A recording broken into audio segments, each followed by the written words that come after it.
I've dismissed a lot of stories so far just because I know it's a slow news day, slow news week. There's not a lot of West Ham stuff around. And in all honesty, why should there be? I'm sure most people are taking care of themselves, taking care of their families, keeping themselves to themselves and keeping a safe social distance away from everybody else. With that in mind, is there any football business going on at the moment? I would think not. I just don't think so. So I've dismissed a lot of stories thinking it's just made up. But then I thought, well, hold on a second. I'm actually going to run with a few of these. And even if we don't believe it, let's just pretend for a moment that they might be real. Because quite frankly, we've got nothing else to talk about in terms of West Ham. And you know what? I think we might need a little bit of escape from everything that is going on at the moment. And this story is from the Daily Star. It was reported on Claret and Hugh also. And it is with reference to next season, David Moyes building the team around 3 players in particular. Nothing strange with that, of course, but it's the 3 players chosen that I think are a little bit odd. First one, Grady Diangana. Any problems with that? None whatsoever. It makes total sense. He's been very good at West Brom this season when he's been fit.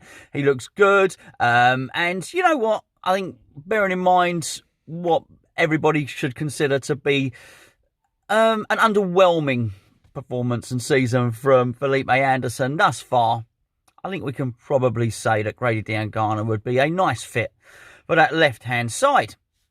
Not a problem there. The other one is Josh Cullen.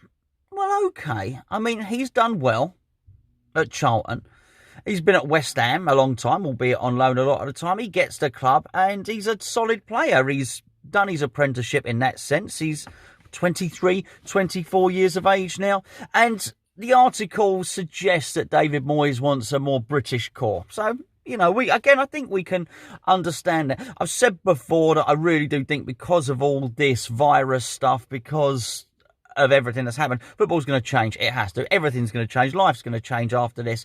I certainly think multi-million-pound transfers and all that sort of thing are going to change. And quite frankly, as I said before, it seems a bit crude when there's not enough hospital beds and ventilators and things like that, that it would just seem not right if somebody got transferred for 70, 80 million, stuff like that at the moment. So Josh Cullen coming back from Charlton, don't have a problem at all.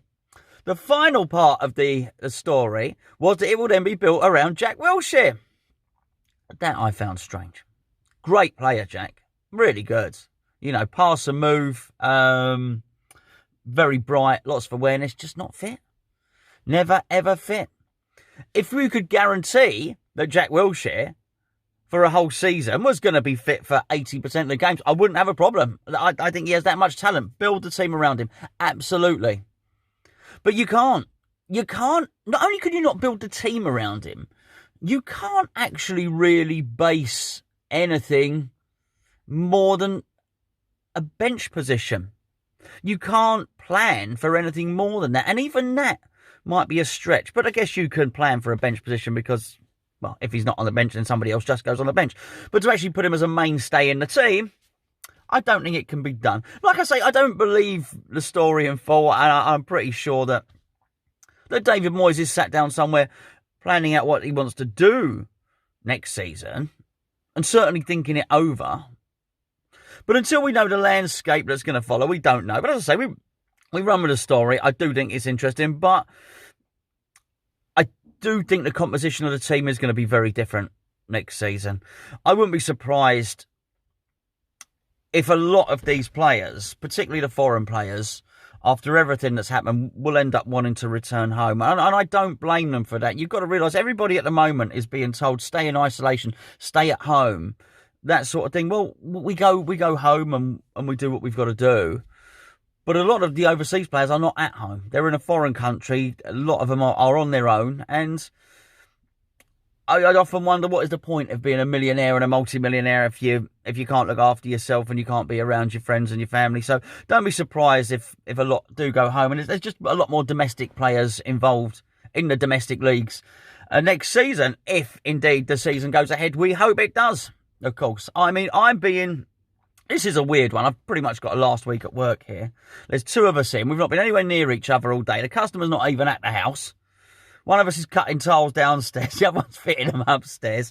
And, you know, you've got to do what you've got to do what you've got to do to get by. What has disturbed me this morning, I've got to say, I've seen some of the pictures of the trains up in London. Apparently, one, I don't want to get the rail line wrong or the train operator, but apparently they've run a reduced service, which has made just forced everybody together. I mean, this is just a melting pot for spreading the virus. I mean, it's absolutely crazy times. And, you know, in many respects, hard to just do a football video. But I think we need it. I think we need to talk about football a bit. I think we need to escape. I think you drive yourself absolutely mad if you watch the news every day and you see every report and you see every report of every sick person. You've got to take care of yourselves, you've got to take care of your family, you've got to take care of each other, you've got to be responsible, you've got to wash your hands and do all the things that they say. Stay 2 meters away from anybody. You're all right. I'm probably not infectious over the laptop, as it were. Anyway,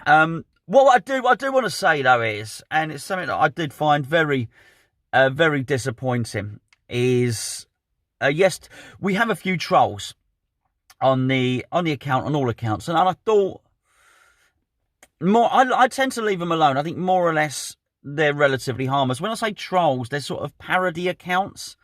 And I don't know, you know, for me, the purpose of a parody is to be funny, and that's fine. I've never minded. There's even a Hammers Chat one. I've never minded it. They pretend to be Hammers Chat. They come on, they pop on. It's harmless enough. It's harmless enough. There were 2 that popped up yesterday. I did a video, as you know, and thank you for all the nice comments. I was in the park with my kids playing football, and someone started having a pop, and it was from the fake JP account, saying that I shouldn't be out with my kids and I was putting them at risk. I mean, it was my family. We basically live in the same house and we were in an empty field. We didn't see anybody else. We saw one person in a vehicle who was basically the park warden. Didn't see anybody else. Certainly didn't come into contact with anybody else.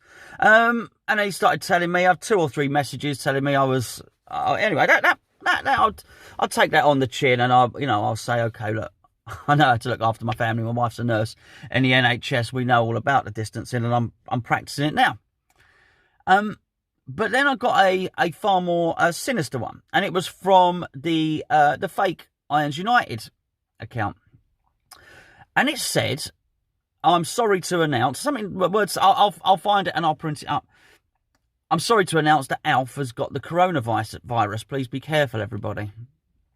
Now, for those that you don't know, Alf is one of the guys Irons United does videos for him. And I was really shocked to see this and initially very worried. Because there is going to come a time when, with all this virus stuff, when we all know somebody that's got it and is going to get it. And I had his number from before, so I found his number. I dug out his number.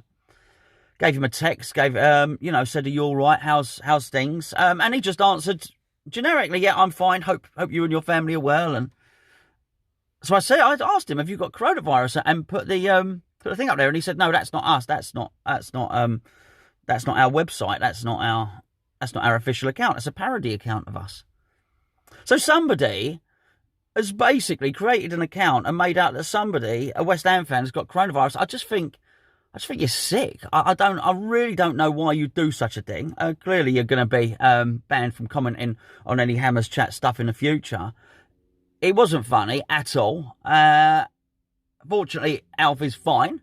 For anybody that read it and hasn't read the thing, he's being careful like the rest of us, but he's fine.